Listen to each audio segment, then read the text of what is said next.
Yo, yo, yo, this is Max Shonen playing a little bit of a throwback here today. Today we are playing Dota Underlords. We are playing a ranked Lord of the White Spire match in 2025. We managed to actually find a match rather shortly, which I was impressed with. But we can get right into it. This is me after the fact. I am commentating over the gameplay here. So I will be over-explaining my thought process, my decisions, all that good stuff. But we can get right into the game. First board, we are going to pick up what I think is just try to win the battle overall. Throw in Heartless with a Queen of Pain for some DPS as well. I always like to win the first round, especially because if you do lose the first round, you do wind up, it's the only round that you can get 4 gold in. So if you win the first round, you get 5 gold, which is just more. 4 gold is hardly any, and the bonus is supposed to be you get that free reroll, but you're not going to have enough gold to purchase the units you can see anyway. So unless you hit on something, it doesn't matter, but that's why I always like to win the first round. So we win the first round, managed to win it. We're going to pick up the headdress here. I think the headdress, a little bit of healing, opens up a little more builds, kind of allows you to diversify a little bit more, such as you can't even possibly go warriors without the headdress. So yeah, I just think it opens up the possibilities a little bit more, allows you to go a couple different routes. It enables some synergies, I should say. So pick that up. We sell off. This is another reason why I like to win the first round, or at least try to, is because you can't always sell off and go into a loss streak at the starting round 2, so you can gain that point of interest here as well. I do forget to actually purchase my units. I could purchase the units and still gain that point of interest. However, I have been playing a couple different auto chesses. I have a Pokemon auto chess video up on my channel right now. So, and the econ is different in every single game. This game, the max interest is only 30. The units, getting them to level 3 means a lot more in this game. And so everything's different. I always like to, see the differences in each game. But we miss out on picking a couple of them up. But we managed to hit on a couple of interesting units here. We get some shamans as well as a specter, and we hit on another specter here at the same time. And carrying those two and having 6 gold worth of units on the board is it's a big investment for round 3, that's for sure. But we make the investment. We put those in, and we actually intend to continue on our loss streak. However, I'm fairly sure we do win this round somehow. The Spectres do go off a little bit. So we don't manage the loss streak, but we'll make up for it all the same.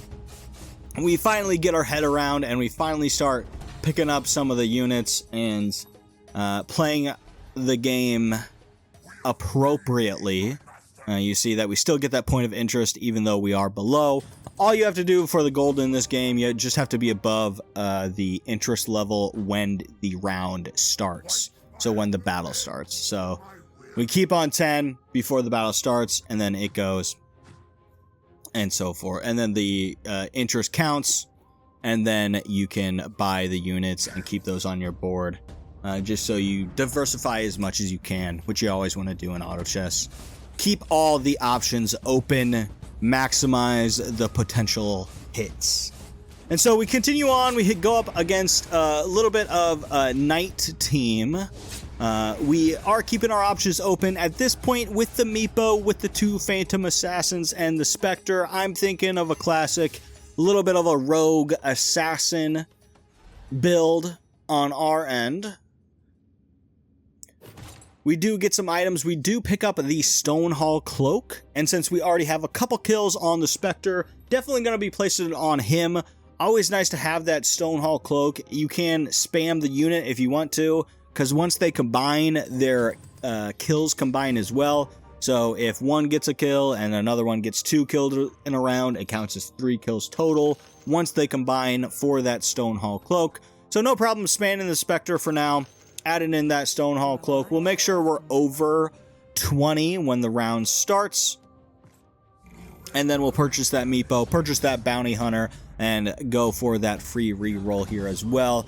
Again, we actually hit the guy with 0 units on the board. One thing I like about Dota Underlords is that you do have a lot of health in this game. You are going to survive, and since you have a lot of health in this game compared to other auto chesses, it does make sense to try and lose streak hard, extremely hard, and not even put units in, or even put in the worst possible team on your board.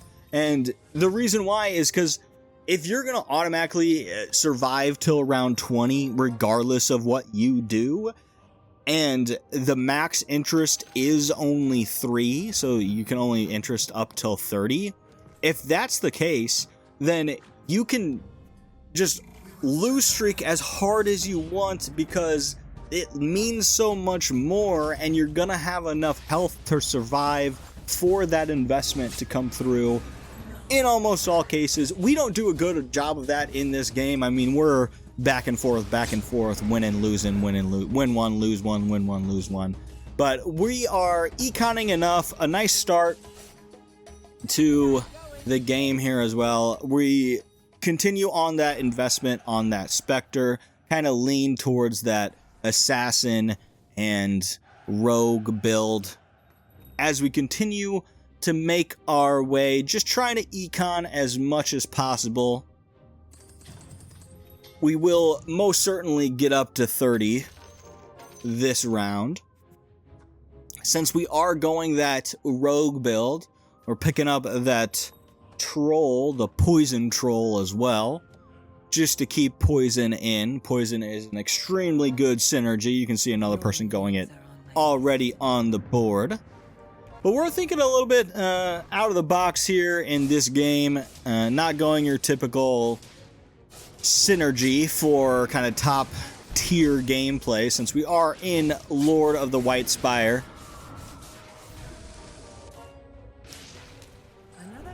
This lobby should be fairly good, but we do econ up, go up to 14, so this round we can actually get those better units, or a better chance for better units, with us being on a higher level on the reroll. We do hit on another bounty hunter that we can immediately pick up. We are finally win streaking a little bit as well, which is nice.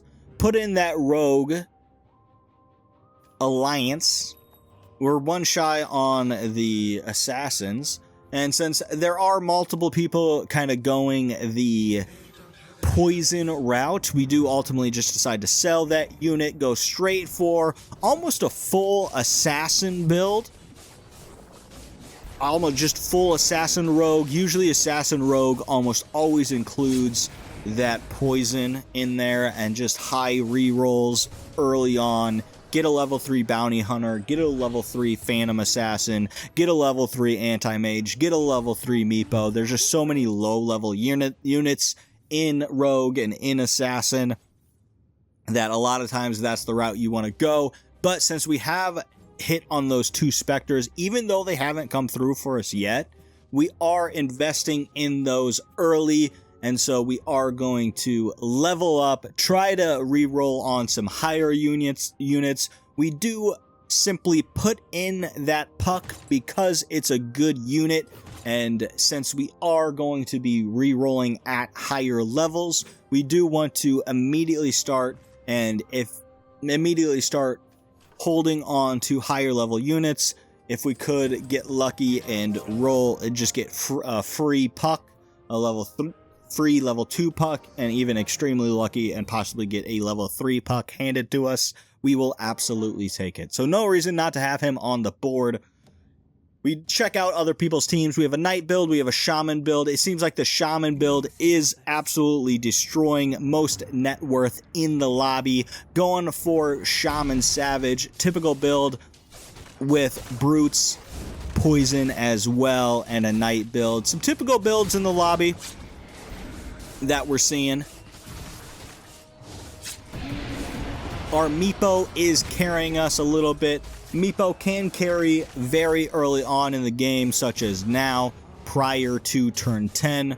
although the Shaman Savage build does narrowly beat us out, which is a big win for them. They were win streaking, we were win streaking, and they're able to complete their win streak on us, on our face. They're able to complete it and stop ours at the same time. However, we will see if we can come back and take them out in the end. But we level up before the turn rollover, just so, again, we can get better odds at better units. We will actually wait on getting that free reroll. We're going to pick up that Troll Shaman, or Shadow Shaman, excuse me. We're going to pick up that Shadow Shaman, keep it on the bench. Again, we want to maximize our level 3 unit potential. We would absolutely love to level up some level 3 units, Spectre and Slark in particular. But we will absolutely maximize our chances with all units here as well. But we're doing a rather good job on keeping our health, which we should be at this point. Since we are leveling up, it is a little bit easier to stay healthy if you are leveling up. So leveling up to 6, leveling up to 7, getting more units on the board early. Those are going to be better until right around turn 11, turn 12, turn 13, when people start 3-starring their 1-star and 2-star units, like that guy just did, 3-star the Troll Bat. When people start doing that, that's when high levels start to fall off, and the level 3-star kind of meta takes over around to turn 13 to turn 19, turn 20, and then after turn 20, turn 21 and beyond is just get the best possible board on the board. Get your best possible team onto the board. That's the motto. So, you know, you can stay alive by leveling up until turn 13 or so, but then you're going to start to lose unless you have a good either a good synergy like Brutes and Poison that can take on level 3 units, because soon enough level 3 units with good synergies will come back to bite you, and they will almost always win. And I do like that in this game. Level 3 units do impact the game. Sometimes, including this game, you'll see. But sometimes level 3 units can just completely take over. I do always love high roll or rolling, even though we aren't doing it in this game. But rolling early and getting 4 or 5 3-star units on a nice synergy is always fun. But we actually hit on a couple dragons here. Still maintaining our second place in the health column. The thing is, this game is starting to get a little skewed. As far as health goes, you can see all the people on the bottom are rolling for those 3-star units, still on level 4. We're on level 6. The Savage Shaman is already econing a little bit better than us, already on level 7. But everybody else kind of going for a normal, hey, hit as many 3-stars as I can, stick on level 4, re-roll. But we are going for higher level units, and we're back on that win streak. That makes that time that Shaman Savage build beat us hurt oh so much more, splitting our 2 win streaks in half. We could have had a giant one, but so be it. We are getting rather lucky. I shouldn't say lucky. We are getting good hits on a couple dragons, although it doesn't fit too well into our build. We might just shove it in, but we get some fantastic luck, and we pick up the Mask of Madness, which is the biggest, I think, the biggest catalyst item in this game. Meaning, hey, it can be super good, or it can literally hurt the unit that it's on. But the iconic Mask of Madness on Slark in Dota Underlords, extremely good. We put in that level 2 puck. We actually pick up some more assassins on our bench, and we pick up that Void synergy, since we did hit on that level 2 Spectre, which is putting in some damage for us. We could go into the high level assassin void build, and then just throw in good units. High level, throw in void, and good units is looking like the way we should go. But we hit a loss, go down to 79 health. There's actually a draw on the board on this round, which is kind of funny, but we continue on our way. We have good items, in my opinion, with some good item synergy. We pick up, again, we're continuing just getting fed pucks, and so we will take them. This is the reason why, originally, if I was going Assassins and Rogue and even Void, I would not be picking up Dragons. But since we are being given Dragon and we're not re-rolling, and Puck is just being handed to us, we'll take it. You kind of have to take what the game gives you. I mean, we're keeping a Doom on the board for some reason. We're keeping a Shadow Shaman on the board for some reason, just in case we get lucky and hit those. I mean, most likely we're probably not going to use those units, and we're just going to sell them off, but does not hurt anything at all. It only improves your chances to keep those on the board. Keep all your options open. And sometimes those are the most fun games, when you do keep your options open and all of a sudden the game just blesses you with some of the most random combos out there. All of a sudden you have a Troll Void Brute build, and you're like, what is going on? But happens a little bit in this game, but I mean, we're fairly, you know, pointed, fairly directional, but we hit on that assassin, so we can't take the Phantom Assassin out. Well, I believe we keep him on the bench just because if we are going to go full assassin and 6 assassins on the board to get that full alliance, you do need, there's not a ton of assassins. I mean, we do need 6 assassins if we're gonna go 6 assassins. So we do keep him and we don't sell him off yet, but we do level up on the turn rollover. Make sure we do just max econ. Again, we have 79 health at this point. We're probably not going to die soon. We're gonna survive, even if we lose streak from here on out.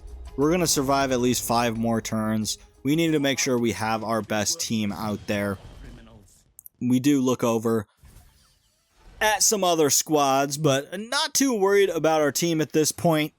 We're just going to need to hit on some high units.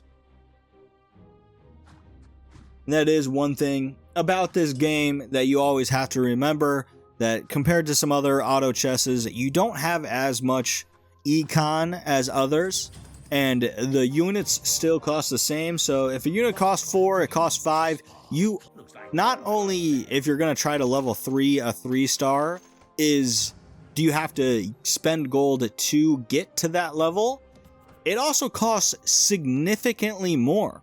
You have to get 9 units of the same thing. That costs 3, that's 27 gold. Compared to a level 1 that costs 9, it costs a third of it.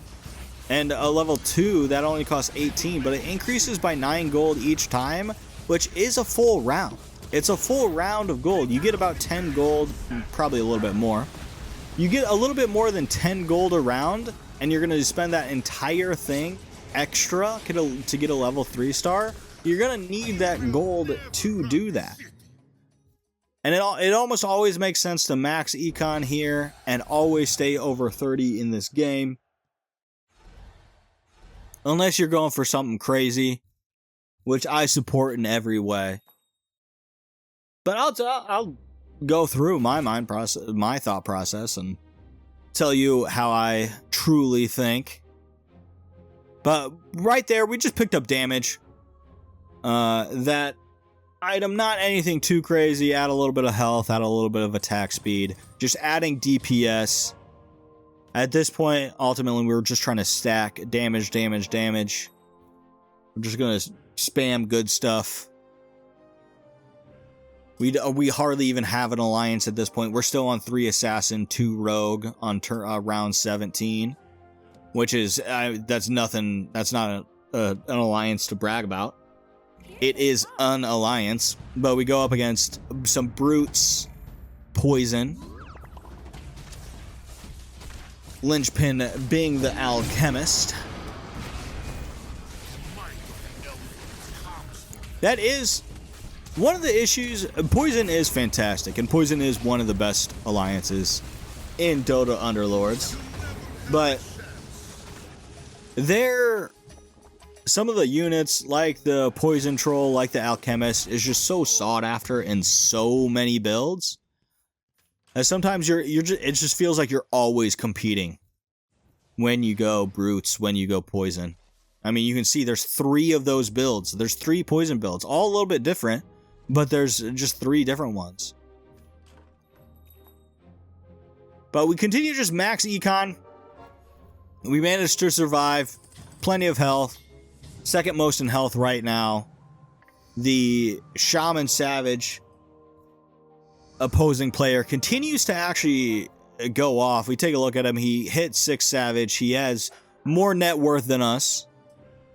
And he continues to kind of dominate the game. We're going to have to max econ, have to roll good, have to come back on him. That's kind of who we're eyeing. Everybody else not too scared of. Multiple people going mages. Hopefully they can smack each other and take their units from each other.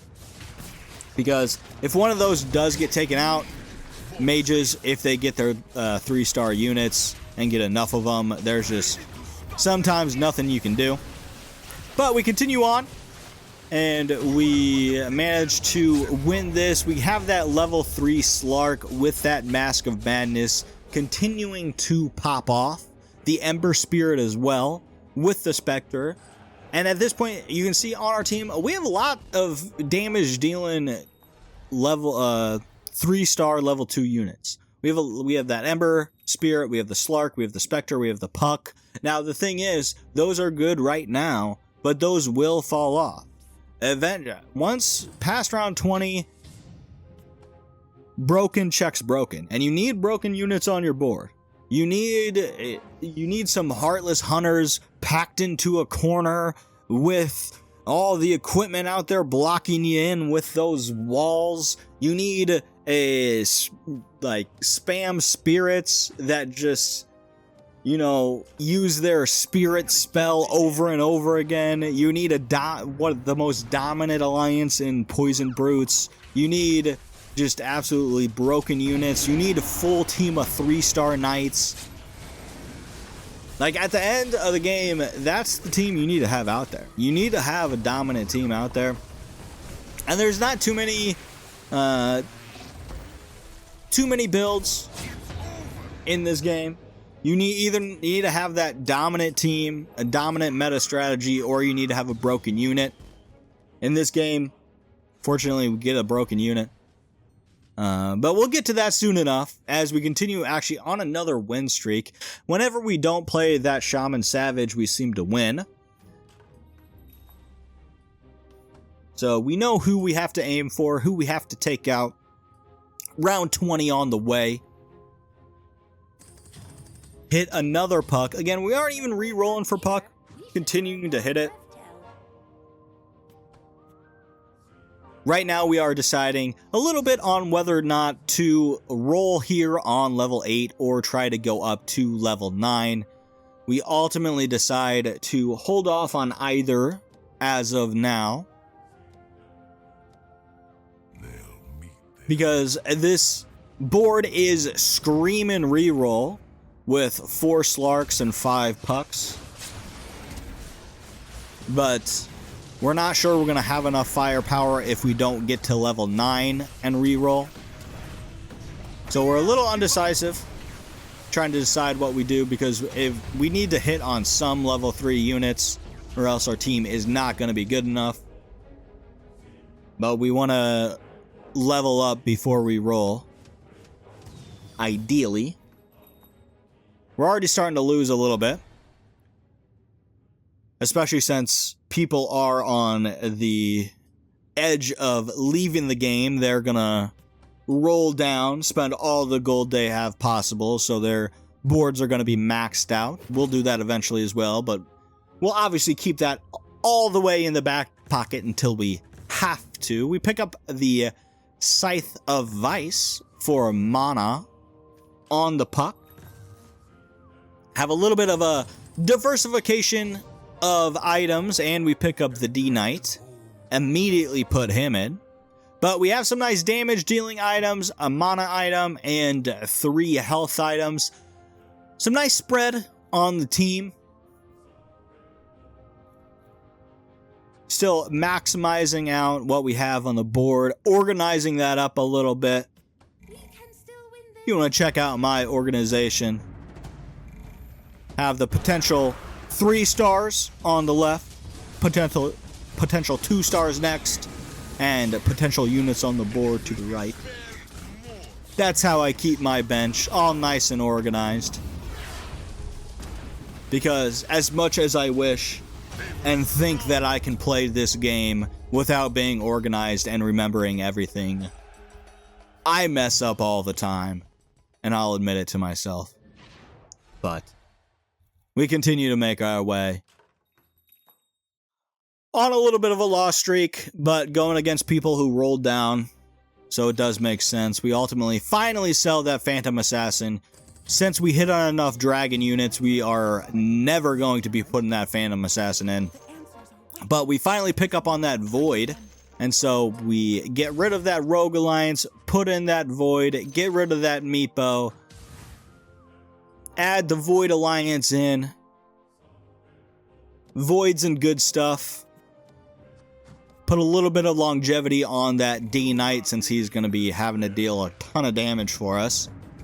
We're praying we can Meepo, or not Meepo somebody, but we're praying we can Slark people and that they don't immediately take out our Slark. They have weak backlines, especially like this mage build.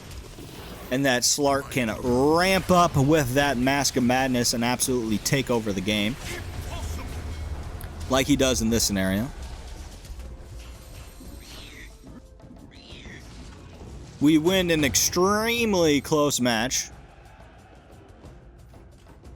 against the mages. There's still those 2 mages competing with each other. Most likely, in this game, if those 2 mages were not competing with each other, one of them would have won. One of them would have beat me. Fairly certain, but we actually hit on Viper, which is very nice. 2-star in that level 4 unit. We'll just add in Doom. We'll try to make sure that Spectre gets his ability off prior to Doom, so he's not silenced. If Spectre got silenced, we would be rather frustrated. But we're able to keep in kind of econ a little bit. We didn't max econ this round, but at this point, we're prioritizing units on the board. We want to level, at this point, we're thinking about level 3-starring units. We're thinking about Puck, thinking about Slark, we're thinking about anything that comes our way. Our front line manages to hold off long enough to get the dub. D-Knight coming through in big ways. Check out the other team, kind of traditional Knight build with a 3-star Luna, doing max DPS.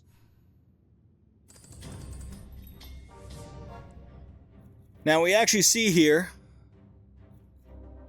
check out what we're going up against. Immediately pick up Tidehunter, because we can place in that scaled, get some magic resistance, because we're eyeing that mage build. The other mage build just went off, and so we can kind of see what's coming down the road. Mage, once they start leveling up their units, and if they get strong enough and they can ultimately one-shot everything on the board when all their units do their abilities at least once, that a lot of times can take you out. So we'll keep scaled, at least on the back rank. We might keep it in the entire time. I mean, scaled is obviously very good to put in, regardless of what build. Just add it to the team. But we continue actually on a win streak. We see that the mages are win streaking as well. The shamans and the savage have fallen off, so both the mages and us have caught up to him. Shamans and savage are so strong early, but I remember doing that. To cut myself off, I remember I accidentally re-rolling. I thought that was hide. The re-rolled was hide, and so I could check out my board, but the shaman's savage build always falls off, and look at this blessed board. We get the double slark.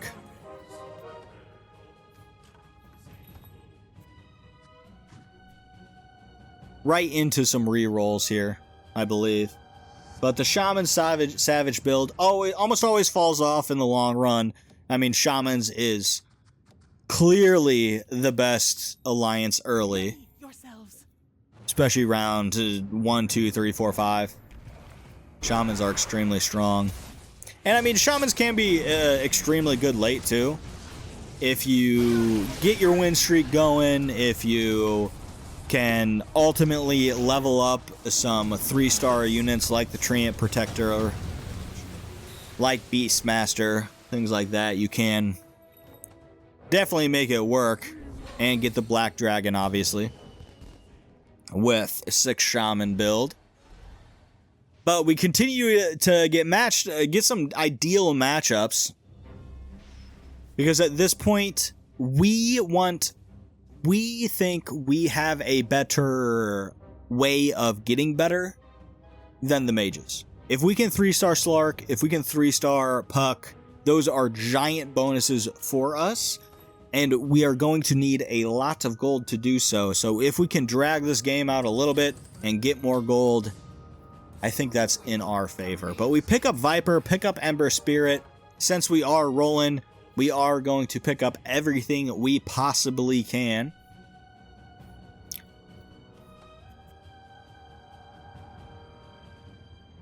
Make our way to the end game. We are still the only person max econing, which is nice. The Savage build went up to 10. Level 10, put 10 units in, which they should do.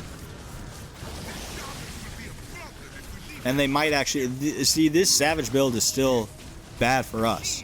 We are lucky that there's a very strong mage build in this that just completely blows away Savage. And Shamans.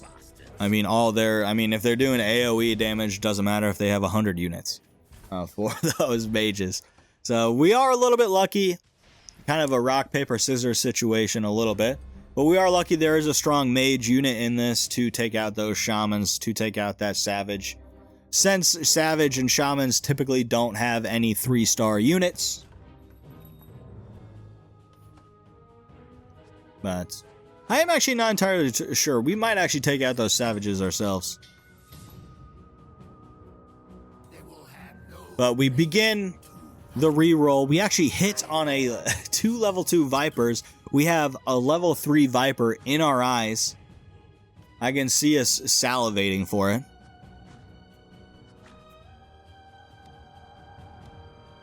We have enough health here that we know we're not gonna ultimately die this turn, so we are still max econing on turn 27. But switch sides, go up against the Shaman Savage build again. And it's not so much Shaman anymore, it's more Savage, 6 Savage. You can possibly have a 6 Shaman, 6 Savage, but we see the end game coming for us, so we're gonna roll down. You made a good choice. Pick up on some pucks, pick up on some slarks, 2 away on both. We pick up the Tide Hunter level 2, and we finally make our roll down. 1 away on the puck, only 8 gold left, we're running out of time. Pick up on the level 2 Templar Assassin as well. Pick up 1 away on the Slark, only 13 health left. We don't hit on anything. We're freaking out. We don't know what to do. We have to gut-wrenching sell off the Viper and try to hit on anything we possibly can. We don't hit on anything. See if we can salvage this in any way possible. Luckily, do not go up against the Savage. Although we did go up against them twice in a row, we could anticipate this. But we need to try to survive in any way possible. One away on a Slark. One away on a Puck. And D-Knight somehow manages to do enough damage. We get that Crystal Mage at the very end. Survive with 4 health. A measly 9 health lost. We have one last hope. Hopefully we can hit on some units. Pick up Vladimir's Offering. We could have picked up Satanic and tried to put that on Slark. But we do ultimately pick up the Vladimirs. The dogs are going crazy. They know this is our last chance. We pick up the level 3 Slark. We get blessed. Level 3 Slark with the Mask of Madness. One of the most broken units in the game. We actually add in and make sure he's getting a little bit of that healing from the headdress as well. But rearrange the items a little bit up here on the team. They got lucky.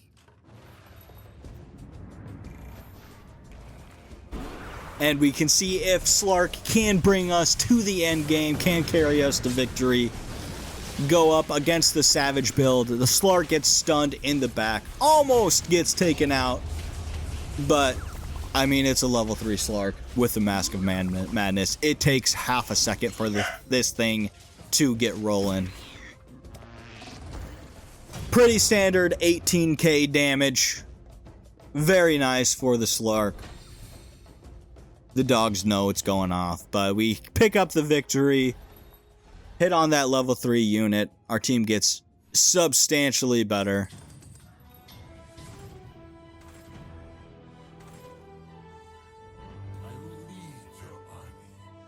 But we don't want the D-Knight. We want to see if we can hit that level 3 Puck.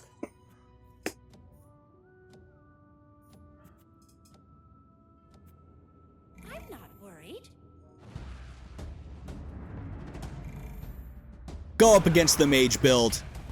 See what the level 3 Slark can do to this as well.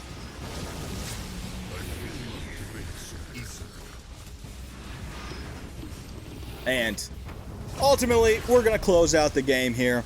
If at this point you are watching, I appreciate you guys watching. The Slark continues to go off. I mean, there's no stopping this level 3 Slark with Mask of Madness. One of the most broken units in the game. Is a little bit difficult because it is item dependent. I mean, not entirely.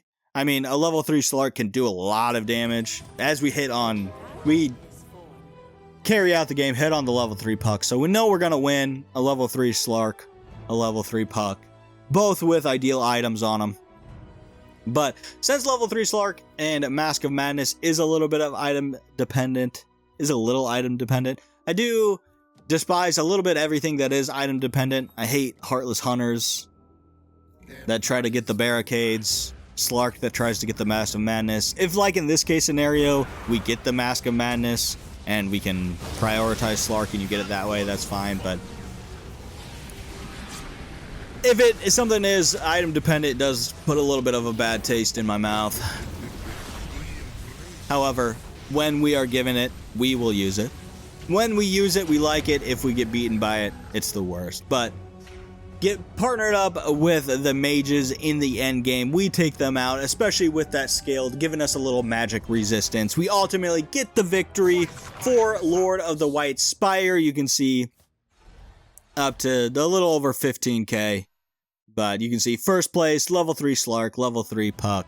You can see all the damage. But I appreciate all of you watching. Hope you all have a great one.